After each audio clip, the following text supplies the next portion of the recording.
Hello అండి, welcome to Nageswari home. ఈరోజు మన రెసిపీ మా అక్క చేసిందండి. అదేంటంటే కూరగాయల పచ్చడి. ప్రాసెస్ ఏంటో చూద్దామా. బీరకాయ ముక్కలు, దొండకాయ ముక్కలు, టమాటోలు, అలానే ఆనపకాయ ముక్కలండి. వంకాయ ముక్కలు కలర్ చేంజ్ అవుతాయని ఉప్పు నీటిలో వేసాను. కొత్తిమీర ఒక కట్టండి, అలానే పచ్చిమిరపకాయలు నార్మల్గా అయినా తీసుకోవచ్చు. మీ దగ్గర ఇలా ఉన్న పండిని ఉంటే తీసుకోండి. అవి అయితే పచ్చడికి చాలా బాగుంటాయి.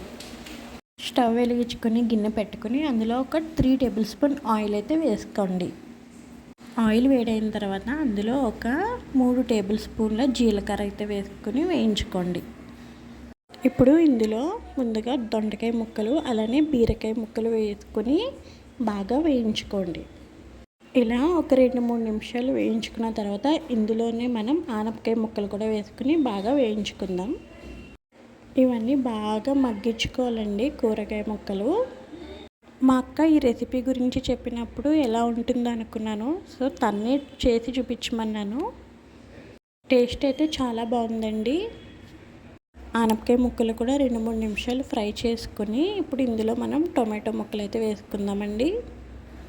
ఈ టమాటో ముక్కలు కూడా వేసుకుని 2-3 నిమిషాలు బాగా ఫ్రై చేసుకోండి. ఇప్పుడు ఇందులోనే మనం పచ్చిమిరపకాయలండి చూపించాను కదా నేను. మీ దగ్గర పండు మిరపకాయలు ఉంటే వేసుకోండి, లేకపోతే నార్మల్ గ్రీన్ చిల్లీస్ వేసేసుకోవచ్చు. ఇప్పుడు ఇవన్నీ బాగా మగ్గేలాగా 2-3 నిమిషాలు బాగా ఫ్రై చేసుకుంటూ ఉండండి. ఇప్పుడు ఇందులోనే వంకాయ ముక్కలు కూడా వేసుకుని బాగా వేయించుకోవాలండి. పచ్చడి అంటే మనం వీటిని మిక్సీ చేస్తాం కాబట్టి ఇవి బాగా మగ్గించుకోవాలండి. అందుకే మూత పెట్టుకుని ఒక 10 నిమిషాలు అయితే మగ్గించుకోండి.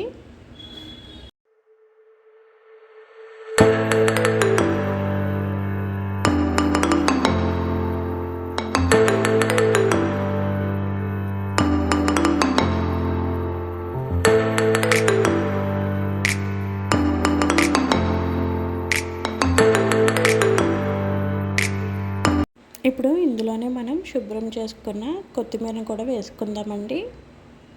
ఈ కొత్తిమీర కూడా బాగా ఫ్రై చేసుకుని దీన్ని కూడా బాగా మగ్గించుకోండి. కూరగాయలన్నీ బాగా మగ్గితేనే మనకి పచ్చడి టేస్ట్ వస్తుందండి. అందులో వచ్చే వాటర్ మొత్తం ఇంకిపోయి కూరగాయలన్నింటినీ బాగా మగ్గేదాకా మనం మగ్గించుకుందాం. 90% మగ్గిన తర్వాత ఇందులో మనం 5-6 వెల్లుల్లిపాయలు అలానే ఒక పెద్ద నిమ్మకాయ సైజ్ అంతా చింతపండు అయితే వేసుకుందామండి.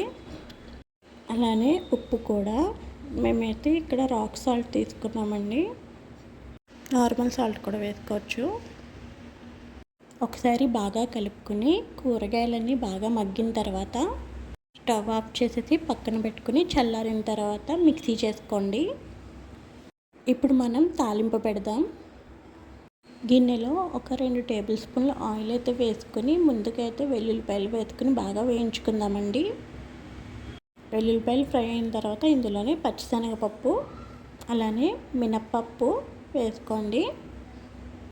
అలానే జీలకర్ర కూడా వేసుకుని బాగా ఫ్రై చేసుకోండి.